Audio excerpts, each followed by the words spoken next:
Jumpa lagi di channel Cuancuk, pokoknya cuan terus Cuk. Oke, ngulas BTC lagi, udah lama nggak bikin chartnya BTC, nggak di videoin. Tanggal 23 September ini jam 8, kondisinya BTC masih cukup mengenaskan, masih potensi bearishnya masih lebih besar, potensi turunnya masih lebih besar dibanding potensi naiknya. Saya akan membuat 4 poin penting yang kenapa kok Bitcoinnya ini masih cenderung turun, dan 1 poin yang mungkin mengindikasikan Bitcoinnya bisa berbalik arah. Oke, kita mulai dengan 4 poin penting yang bikin Bitcoinnya turun dulu. Poin pertama, fokusnya di sini. Ini loh, formasi 3 gagak hitam, bahasa kerennya 3 black row.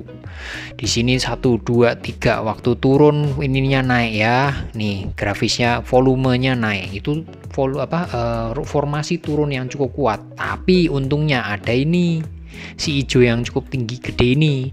Nah, itu agak menggagalkan formasi ini. Mudah-mudahan berhasil. Jadi ini hari ini sampai besok jam 7, mudah-mudahan ada candle hijau lagi, jadi setidaknya menunda atau bahkan menggagalkan formasi ini 3 gagak hitam ini, formasi penurunan yang cukup kuat.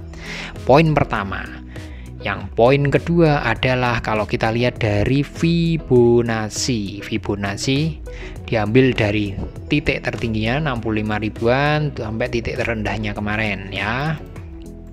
Nah, ini jelas Fibonacci itu titiknya itu di titik krusialnya adalah setengah ini. Kalau di atas setengah berarti masih ada penguatan kuat ya dibanding penurunannya. Ini berarti ada formasi naikan cukup kuat. Tapi kalau di bawah setengah berarti masih cenderung bearish. Dan kalau kita lihat ini garisnya, ini support kuatnya sebetulnya di sini di titik sekitaran 42.600-an, sekitaran ya, itu support kuat. Dan kemarin gara-gara candlesticknya yang ini 3 ini sempat tembus. Tembusnya ini kelihatan, tapi ternyata di counter lagi, dibalikin arah lagi sama yang hijau ini. Nah, mudah-mudahan ini nih candle yang hari ini nih hijau, mudah-mudahan sampai jam 7 besok pagi lah, mudah-mudahan itu kembali lagi. Ini poin yang kedua, kenapa kok kejelasan kenapa kok ini turun, masih potensinya penurunan lebih besar dibandingnya kenaikan. Yang poin ketiga adalah ini posisinya kalau kita lihat Fibonacci secara kecil, formasi penurunan ya. Ini kita lihat dari titik tertinggi ke rendahnya, des. Fibonacci-nya terhenti di titik ini. Ya, titik 0,618. Ini yang kemarin, formasi yang ini. Nah, setelah gagal nembus garis ini di titik 49 ribuan, dia turun lagi jeder.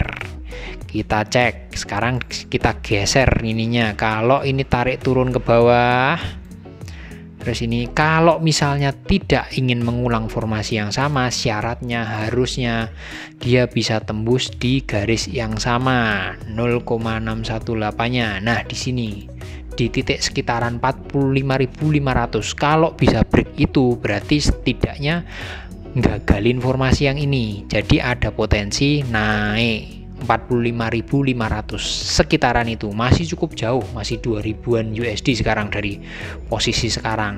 Itu poin yang ketiga yang menjelasin ini masih turun.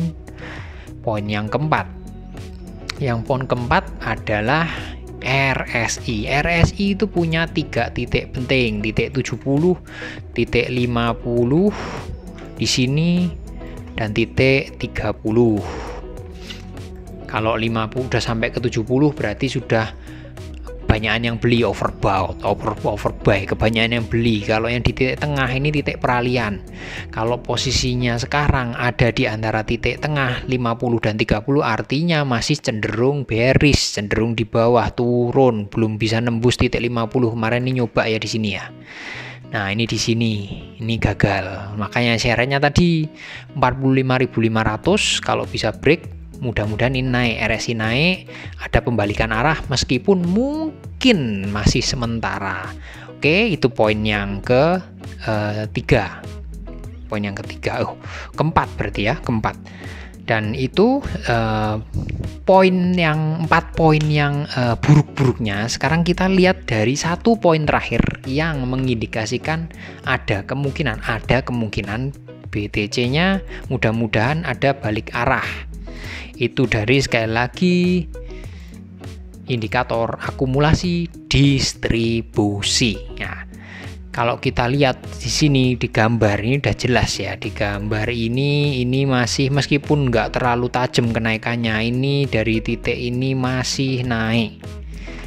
Ini teman-teman bisa cek ya, ini kelihatan nih cenderung naik meskipun ini marketnya sempat turun, naik lagi, ngayun, turun lagi. Ini grafisnya masih banyak yang condong akumulasi beli. Ya setidaknya ini poin penting yang mengindikasikan masih banyak yang pengen naik atau paling enggak indikasi masih ada tren bullishnya gitu. Kalau ini dari yang chart harian. Kalau kita deketin lagi ke chart 4 jaman, kita pengen cek di sini. Ini juga kelihatan masih naik dari sisi akumulasi distribusi. Mudah-mudahan ini memang enggak menjamin candlesticknya langsung berbalik naik ya. Ini tidak menjamin sama sekali ini bakal naik, enggak. Ini tidak menjamin apapun, cuman setidaknya banyak yang berharap ini naik karena akumulasi belinya lebih banyak, makanya terjadi grafisnya naik. Nah, harapannya ketidaksesuaian ini naik harga turun, harapannya nanti suatu saat pada saatnya akan terjadi candlestick yang panjang yang mengindikasikan langsung berbalik arah ya. Harapannya seperti itu kalau dilihat dari indikator akumulasi distribusi.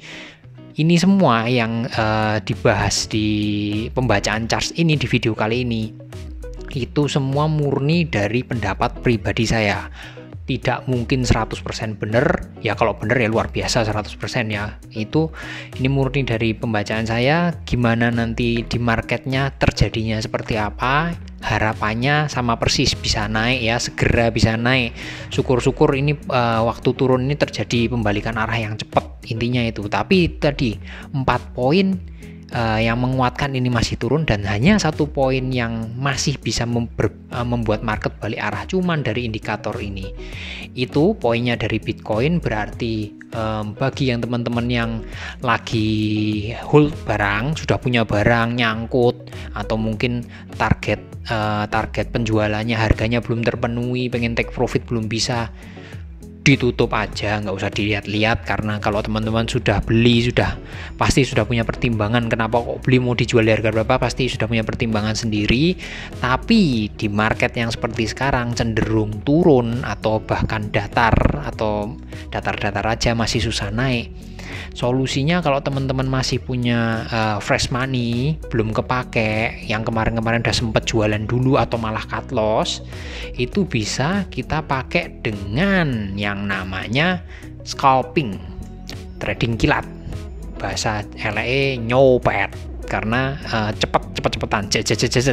Dan di sini saya selalu menyarankan take profit 1-2%, tapi sebaiknya 1% aja udah cukup. Jadi cepat, jadi begitu turun ambil des, naik langsung TP, langsung take profit. Jadi kalau marketnya tahu-tahu balik arah, karena ini kan masih cenderung melemah, kita tetap pegang duitnya dan sudah dapat profit lumayan 1%. 1% itu semuanya disesuaikan dengan modal teman-teman masing-masing ya. Kalau punya 1 juta ya silahkan, kalau bagi yang punya lebih sampai 100 juta silahkan. Itu semua tergantung teman-teman lah, tergantung teman-teman kemampuan masing-masing. Caranya seperti apa? Di sini sekali lagi saya pakai toko kripto. Kenapa pakai toko kripto? Seperti di video sebelumnya yang saya jelasin nih, dana saya di toko kripto itu murni untuk scalping, untuk trading jangka pendek, bahasa gaulnya nyopeters. Nah, kalau yang saya punya satu lagi dana di Indodax khusus buat disimpan, diinvestasikan dalam jangka waktu tertentu atau target harga tertentu. Kalau target harganya sudah tercapai, saya jual. Intinya toko kripto ini saya mainnya scalping.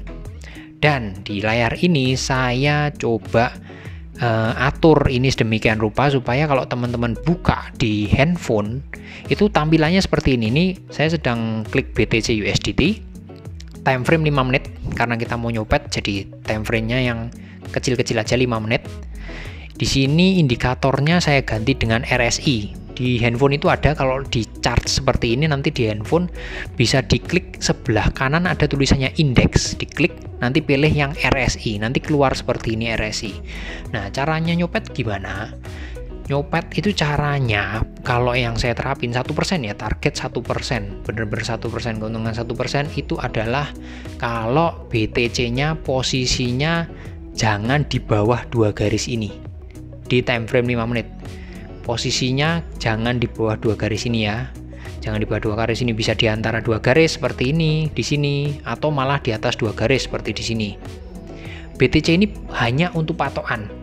Jadi untuk patokan ketika kondisinya BTC-nya berada di 2 garis ini atau di atas 2 garis ini, saatnya kita nyopet koin yang lain. Jadi BTC murni patokan ya. Nah, kalau lihat kondisinya di sini, ini kan di atas nih, di atas 2 garis. Di atas 2 garis. Nah, ini berarti secara sinyal ini bagus untuk nyopet koin yang lain. Nah, koin yang lain itu yang mana? Di sini ini sudah saya sesuaikan, diklik dengan saya urutkan berdasarkan volume penjualan.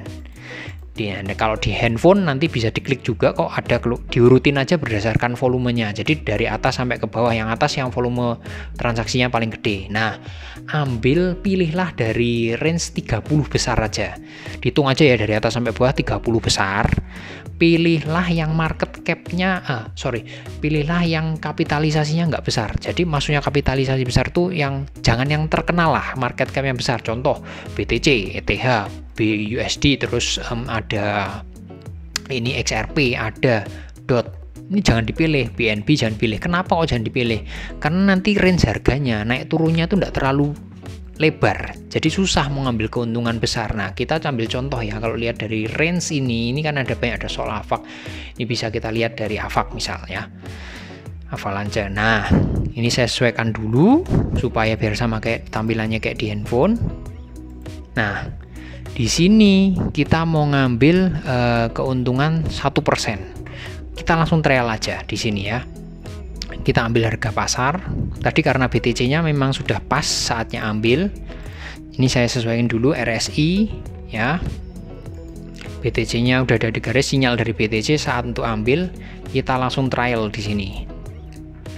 Kita ambil harga pasar. Maaf sekali lagi modal saya tutupin karena di sini poinnya bukan modalnya teman-teman berapa, itu enggak penting, tapi target kenaikannya 1%, langsung take profit ya. Modal disesuaikan kemampuan teman-teman, mau yang sedikit banyak silahkan, kemampuan sendiri. Ambil harga pasar totalnya 100% karena di sini saya memang untuk scalping, ambil aja, beli jedes. Langsung berhasil. Berhasilnya itu di harga 76,19 ya, 76,9 ini agak turun. Nah, target jualnya berapa? Kita ambil 1%-nya, 1% dari 76,19. Setelah dihitung-hitung, 1% dari 76,19 itu jatuhnya sekitar 76,9519. Saya buletin aja 76,96. Jadi langsung aja pasang jual 1%-nya. Jadi batas harga 76,96, 1%-nya sekali lagi ya. Jumlah 100%. Nah, jual. Nah, nanti akan muncul di sini ya, jual. Kita tunggu aja posisinya berhasil atau enggak. Nah, ini kita juga nggak akan nunggu sampai nanti videonya terlalu panjang. Teman-teman bisa cek sendiri ini berhasil atau tidak, dan ini hanya salah satu cara. Saya nyoba sesuaiin dengan tampilan di handphone karena biar bisa teman-teman bisa coba praktekin di handphone. Ini salah satu cara, nanti teman-teman cek sendiri. Tadi transaksinya jam berapa itu, kisaran sekitar 1 menit yang lalu, sekitar jam 20.21. Nah, 20.21 teman-teman lihat sendiri, tadi belinya di 76,19, saya jual di 76, sudah pasang jual di 76,95. Teman-teman nanti bisa cek sendiri beneran laku atau enggak 1%, berapa lama lakunya. Nanti teman-teman bisa cek. Kalau laku berarti kan caranya lumayan lah ya, caranya berhasil, teman-teman bisa coba, dan itu bisa dilakukan berkali-kali. Tapi syaratnya satu, jangan rakus, langsung pasang jual, jangan di cancel, pasang jual. Itu nanti bisa dilakukan berkali-kali. Kalau teman-teman cukup jitu, teman-teman bisa menemukan sinyalnya sendiri, nanti bisa ngerti kapan timingnya dengan lebih bagus lagi. dalam sehari, bukan tidak mungkin, bisa dilakukan berkali-kali, 3, 4 atau bahkan 10 kali. Teman-teman bisa bayangin kalau bisa dilakukan 3, 4 kali atau bahkan 5 kali. 5 kali misalnya dalam sehari, berarti sehari teman-teman dapat retur 5% dari modal teman-teman. Sehari 5%. Kalau teman-teman lakukan terus-menerus tiap hari selama 30 hari, berarti dalam sebulan modal teman-teman berarti teman-teman sudah BEP karena dapat return 150%. Itu sangat menarik di saat marketnya datar atau cenderung menurun seperti ini, ya. Itu salah satu caranya seperti itu. Masih banyak cara yang lain dan teman-teman besok saya share melalui video yang lain. Teman-teman coba praktekin yang ini dulu. Monggo silakan, mudah-mudahan cuan, salam cuanco.